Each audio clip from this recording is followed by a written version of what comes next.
नाही, वस्तुस्थिती आहे की भारतीय जनता पक्ष पैसे वाटल्याशिवाय निवडूनच येऊ शकत नाही. त्यांची ताकदच नाही.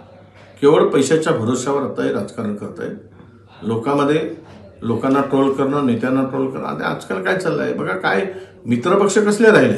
एक जण म्हणतो की आम्ही रावणाचा अहंकार जाळून टाकू आणि दुसरा म्हणतो की आम्ही लंकाच जाळून टाकू.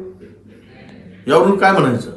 एक रावणाचा अहंकार जाळायला निघाले आणि दुसरी रावणाची लंकाच जाळायला निघाले.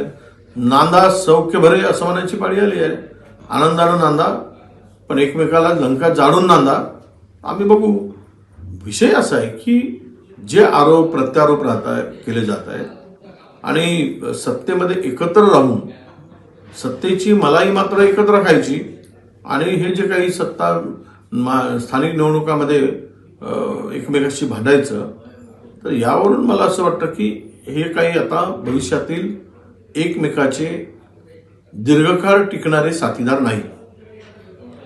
आणि हे आता सुरू झालेलं आहे, याची सुरुवात झालेली आहे आणि भविष्यात तुम्हाला या तीनही पक्षातील बेबनाव आणि तीन पक्षातील भांडण, फक्त नशीब, मारामाऱ्या आता खालच्या स्तरावर सुरू झाले आहेत.